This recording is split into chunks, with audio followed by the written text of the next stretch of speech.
এবারের নির্বাচন শুধুমাত্র ক্ষমতা পরিবর্তনের নির্বাচন না। আমরা ক্ষমতার জন্য, ক্ষমতায় যাওয়ার জন্য এই নির্বাচনে অংশগ্রহণ করতেছি না, এটা খুবই পরিষ্কার। সিট কয়টা পাবো কি পাবো না সেটা বিবেচনা রেখেও নির্বাচনে অংশগ্রহণ করতেছি না। সিট নিশ্চিত করতে হলে আমরা কোনো না কোনো জোটের সাথে চলে যেতাম। আমরা চাই যে একটি শান্তি এবং সম্প্রীতির পরিবেশের মাধ্যমে নির্বাচন অনুষ্ঠিত হোক। কারো বিরুদ্ধে কোনো অভিযোগ থাকে দুর্নীতি, সন্ত্রাস বা ফ্যাসিজমের সাথে জড়ানোর, তাহলে সেই প্রার্থীটা বাতিল হবে। যারা মাফিয়া, বিভিন্ন জায়গায় মাফিয়াদেরকে নমিনেশন দেওয়া হয়েছে, ঋণ খেলাপিকে নমিনেশন দেওয়া হয়েছে, তাদের বিরুদ্ধে ব্যবস্থা নেবে কিনা এর উপর নির্ভর করবে যে নির্বাচন কমিশন কতটা সুষ্ঠু প্রক্রিয়া কাজ করতেছে। প্রাথমিক মনোনয়নে বিবেচিত হয়েছে তাদেরকে অভিনন্দন জানাচ্ছি, এবং যারা আমরা প্রাথমিক তালিকায় আসতে পারে নাই অথবা প্রত্যাশা ছিল আসতে পারে নাই, আমরা তাদের প্রতি আহ্বান থাকবে যে আমরা অবশ্যই আপনাদের বিষয়ে বিবেচনা করব। আমি যদি প্রশ্নের উত্তরে চলে যাই, প্রথমত আমরা জনগণের প্রতি যে আহ্বান রেখেছিলাম, আমরা যে বার্তা দিয়েছিলাম যে আমরা চাই যে সাধারণ মানুষ, রাজনীতি সচেতন মানুষ, গণ অভ্যুত্থানে অংশগ্রহণকারী মানুষ এবং যারা সর্বোপরি বাংলাদেশের পরিবর্তনকামী মানুষ, আমরা এবারে নির্বাচনে তাদেরকে আহ্বান জানিয়েছিলাম আমাদের দলের বাইরেও আমরা নমিনেশন দিতে চাই। এরকমটাই কিন্তু আমাদের প্রার্থী তালিকায় সেই প্রতিফলন আপনারা দেখেছেন, যে আমাদের দলীয় সাংগঠনিক যারা এতদিন কাজ করেছেন এর বাইরে থেকেও আমরা যারা বিভিন্ন পেশার মানুষ রয়েছেন, শিক্ষক রয়েছেন, ডাক্তার রয়েছেন, ইঞ্জিনিয়ার রয়েছেন, আমাদের প্রবাসী বাংলাদেশিরা রয়েছেন, তাদেরকে আমরা মনোনয়ন দিয়েছি। এবং আমরা বলেছিলাম যে আমাদের এই যে মনোনয়ন তালিকাটা সেটা হবে অন্তর্ভুক্তিমূলক, সেখানে নারী, পুরুষ, সংখ্যালঘু, সংখ্যাগুরু, বিভিন্ন শ্রেণী পেশার সব কিছু সমন্বয় আমরা করব। আমরা প্রাথমিক এই 125-এর তালিকায় সেই রেশিওটা মেনটেন করার চেষ্টা করেছি, এবং আমাদের 300-এর তালিকাতেও আমরা সেই রেশিওগুলা আমরা মেনটেন করব। আর দ্বিতীয়ত বলেছেন আমরা কোনো আসনে কোনো বিশেষ কারোর জন্য ফাঁকা রাখিনি। আমরা যে কয়টা আসনে এখন পর্যন্ত প্রাথমিকভাবে চূড়ান্ত হতে পেরেছি, আমাদের যেই মনোনয়ন বোর্ড রয়েছেন, আমাদের যারা ভাইবা নিয়েছেন তারা আমাদের কাছে যে রিপোর্ট দিয়েছেন সেই অনুযায়ী আমরা সিদ্ধান্ত নিয়েছি, এবং আমরা এটা জনগণের কাছে উন্মুক্ত করেছি। এটাও একটা ভেরিফিকেশনের জন্য যে যাদের যদি কারো বিরুদ্ধে কোনো অভিযোগ থাকে দুর্নীতি, সন্ত্রাস বা ফ্যাসিজমের সাথে জড়ানোর, তাহলে সেই প্রার্থীটা বাতিল হবে।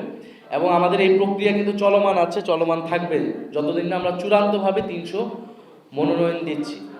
ফলে যদি কেউ আমাদের দলের এখনও সুযোগ আছে, আমাদের দলের যেই জায়গায় নমিনেশন দেওয়া হয়নি বা দেওয়া হয়েছে সেই জায়গায় যদি আমরা আরও ভালো ক্যান্ডিডেট পাই বা কারো বিরুদ্ধে অভিযোগ থাকে তাকে বাতিল করা হবে।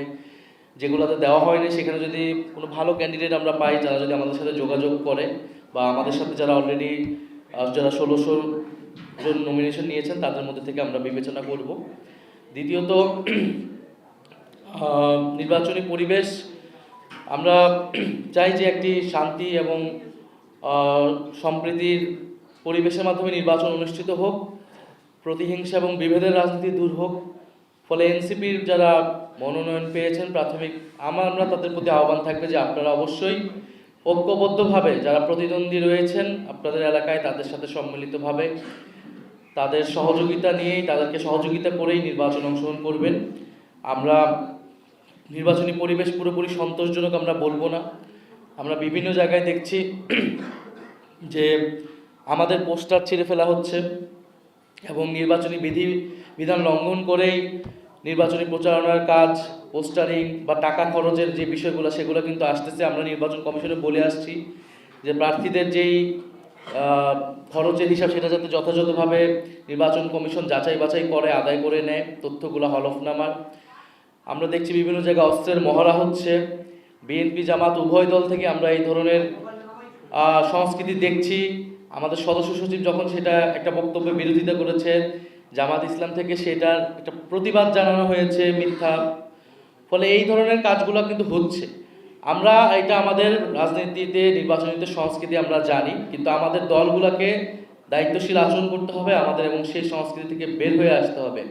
এবং দলের দায়িত্বশীল জায়গা থেকে আমরা যাতে এই বিষয়গুলো অস্বীকার না করে বরং সেটাকে কীভাবে সমাধানের দিকে যাওয়া যায় এবং বিভিন্ন জায়গায় মনোনয়ন নেওয়াকে কেন্দ্র করে কিন্তু শৃঙ্খলা নষ্ট করা হয়েছে, যানবাহনে ভাঙচুর হয়েছে এবং নির্বাচন কমিশন সর্বোপরি এই যে যারা মাফিয়া, বিভিন্ন জায়গায় মাফিয়াদেরকে নমিনেশন দেওয়া হয়েছে, ঋণ খেলাপিকে নমিনেশন দেওয়া হয়েছে, তাদের বিরুদ্ধে ব্যবস্থা নেবে কিনা এর উপর নির্ভর করবে যে নির্বাচন কমিশন কতটা সুষ্ঠু প্রক্রিয়ায় কাজ করতেছে। তবে আমরা নির্বাচন কমিশনের উপরে, অন্তর্বর্তী সরকারের উপর আস্থা রাখতে চাই, কারণ আমরা চাই না যে আমাদের এই নির্বাচনী প্রক্রিয়া, আমাদের এই সংস্কারের অগ্রযাত্রা কোনোভাবে ব্যাহত হোক।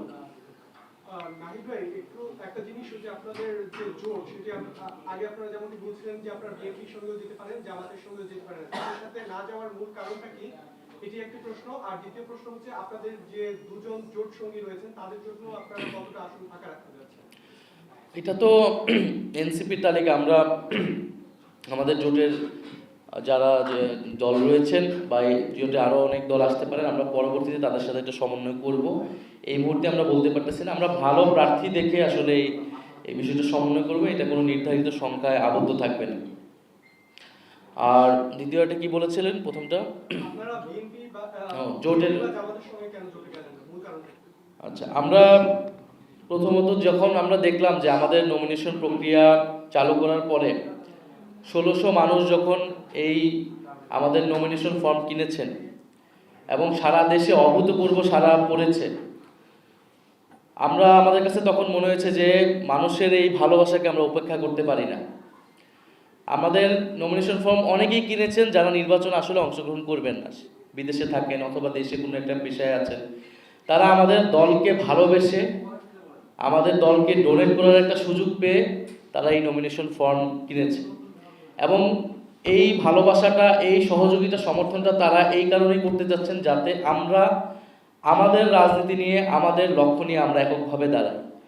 ফলে আমাদের কাছে মনে হয়েছে মানুষের এই ভালোবাসাকে উপেক্ষা করে আমরা অন্য কোনো দলের সাথে যদি যাই, আমরা কম্প্রোমাইজড হিসেবে বিবেচিত হব। আমরা সেই সমঝোতার রাজনীতি করতে চাই না। আমরা চাই যে আমাদের রাজনৈতিক লক্ষ্য, আদর্শ নিয়ে আমরা এককভাবে দাঁড়াবো। নির্বাচনের ফলাফল যাই আসুক, আমরা জনগণের কাছে পৌঁছাবো। দ্বিতীয় আরেকটি বিষয় হচ্ছে, রাজনৈতিক আদর্শ এবং লক্ষ্যের জায়গা থেকেই তো আমরা আলাদা।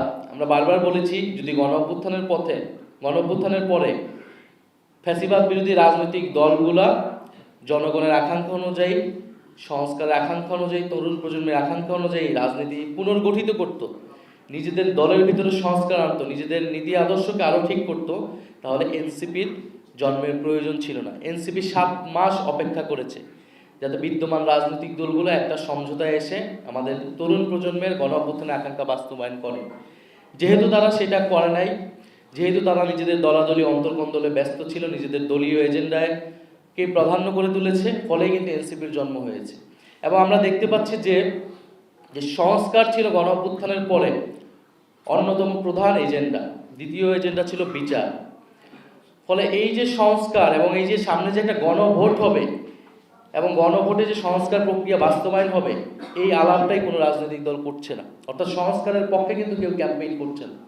সবাই তার নিজের দলের যার যে এজেন্ডা, সেই এজেন্ডাকে নিয়ে ক্যাম্পেইন করতেছে বা সেটাকে তুলে ধরতেছে। অর্থাৎ পুরনো এই গণ অভ্যুত্থান না হলেও বিএনপি যেই বক্তব্য দিত, জামাত যেই জিনিস নিয়ে কথা বলতো, মানুষের কাছে ভোট চাইতো, তারা সেই একই প্রক্রিয়াতেই কিন্তু কাজ করতেছে। তাহলে গণ অভ্যুত্থানের পরে পরিবর্তনটা কোথায় হলো? কিন্তু পরিবর্তন তো হয়েছে সরকারের জায়গা থেকে, আমাদের জায়গা থেকে। ঐক্যমত্য কমিশন আমরা তো চেষ্টা করেছি, সম্পূর্ণ সফল হয়নি, কিছু তো আমাদের অর্জন হয়েছে। তাহলে এই অর্জনগুলোই তো আবার গণভোটে বাস্তবায়ন হবে। তাহলে এই গণভোটের পক্ষে কথা বলবে কে? এই গণভোটের পক্ষে কথা বলতে হলে, সংস্কারের পক্ষে কথা বলতে হলে আমাদেরকে এককভাবে দাঁড়াতে হবে এবং যারা সংস্কারের পক্ষে যেই দলগুলো রয়েছে তাদেরকে ঐক্যবদ্ধ হতে হবে। সেই জায়গা থেকে কিন্তু আমরা সিদ্ধান্ত নিয়েছি যে আমরা যারা সংস্কারের পক্ষের দলগুলো রয়েছে, আমরা তাদেরকে নিয়েই জোট করবো এবং তাদেরকে নিয়ে আমরা আলাদাভাবে বিএনপি জামাতের বাইরে নির্বাচনে অংশগ্রহণ করব। এবং এবারের নির্বাচন শুধুমাত্র ক্ষমতা পরিবর্তনের নির্বাচন না, এবারের নির্বাচনটা গণভোট। এটা যাতে আমরা কেউ ভুলে না যাই। বলা হচ্ছে প্রার্থী থেকে ভোট দিবেন নাকি মার্কা দেখে ভোট দিবেন, কিন্তু ভোটটা যে গণভোট, ভোটের অন্যতম প্রধান প্রশ্ন হচ্ছে হ্যাঁ অথবা না।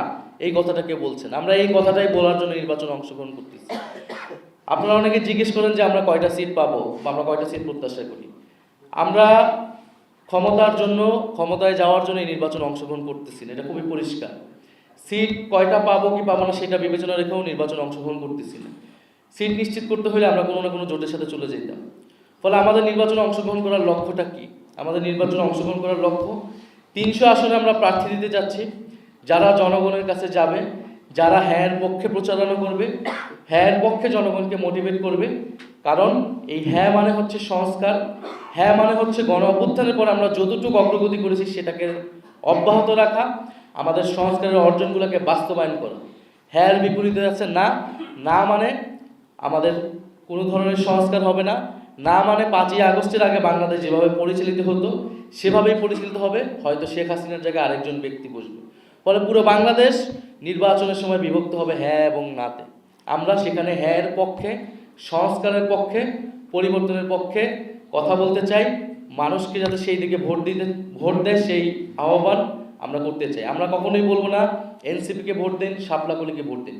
আমরা বলবো আপনারা হ্যাঁ পক্ষে ভোট দেন। আমরা হ্যাঁ পক্ষের শক্তি, সংস্কারের পক্ষের শক্তি, হ্যাঁ পক্ষ নিয়ে আমরা নির্বাচনের মাঠে নামব।